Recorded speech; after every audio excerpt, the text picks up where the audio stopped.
करारविन्देन पदारविन्दं मुखारविन्दे विनिवेशयन्तं वटस्य पत्रस्य पुटेशयानां बालं मुकुन्दं मनसा स्मरामि तरुणारुणकरुणामय विपुलायतनयनं कमलाकुचकलशीभर विपुलीकृतपुलकं मुरलीरवतरलीकृतमुनिमानसनलिनं మమ ఖేలతి మదచేతసి మధురాధరమృతం.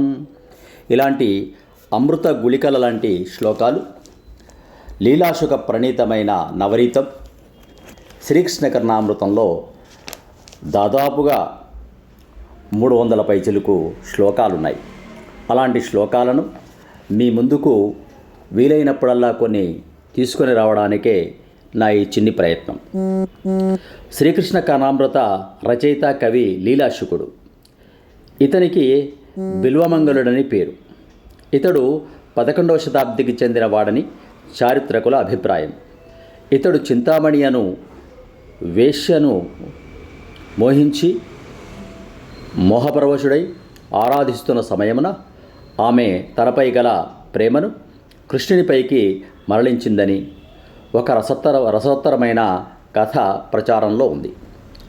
ఆ తరువాత బిల్వమంగళుడు సోమగిరి అనే గురువును ఆశ్రయించి తద్వారా కలిగిన జ్ఞానంతో 3 ఆశ్వాసాల శ్రీకృష్ణ లీలామృతం అనే అందమైన కృష్ణ సౌందర్య ప్రతిపాదకమైన కావ్యం రాశాడు. ఈ గ్రంథంలో ప్రథమాశ్వాసంలో 112 శ్లోకాలు, ద్వితీయ ఆశ్వాసంలో 111 శ్లోకాలు, తృతీయ ఆశ్వాసంలో 108 శ్లోకాలు, మొత్తం 331 శ్లోకాలు ఉన్నటువంటి ఈ ప్రబంధం కృష్ణ కర్ణామృతం. బిల్వమంగళుడు లీలాశుకుడు ప్రథమ ఆశ్వాసంలో బాలకృష్ణుని సాక్షాత్కారం కోసం తాను చేసిన తపస్సు గురించి, ద్వితీయ ఆశ్వాసంలో తనకు ప్రత్యక్షమైన బాలకృష్ణదేవుని భావ చిత్రాలను గురించి, తృతీయ ఆశ్వాసంలో శ్రీకృష్ణుని పొందే ఉపాసనా మార్గాలను గురించి అత్యద్భుతంగా వర్ణించాడు. ఒక్కొక్క శ్లోకం రసగులిక లాంటిది. ముఖ్యంగా బాలకృష్ణుని సౌందర్యం అంటే లీలాశుకుడికి చాలా ఇష్టం. ఈ ధనుర్మాస సందర్భంగా ఆండాళ్ళు తల్లి ఆ కృష్ణ వైభవాన్ని తన తిరుప్పావైలో చక్కగా కీర్తించింది.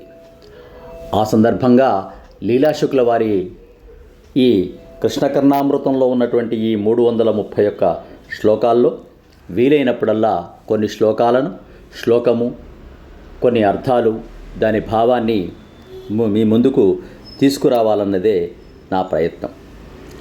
ఈ ప్రయత్నంలో సఫలీకృతుని కావడం కోసం మీరు ఆచార్య శ్రీశక్తి ఛానల్ను సబ్స్క్రైబ్ చేసుకోండి, షేర్ చేయండి. ఈ కృష్ణకర్ణామృతాన్ని చక్కగా మీ కర్ణాల్లో ప్రవేశింపచేసి అమృతాయమానంగా ఆ కృష్ణుని యొక్క సౌందర్యాన్ని మీరు కూడా వీక్షించి చక్కగా విని ధరించాలని నా ఆకాంక్ష, ఆశయం. సబ్స్క్రైబ్ ఆచార్య శ్రీశక్తి ఛానల్. శుభం భూయాత్.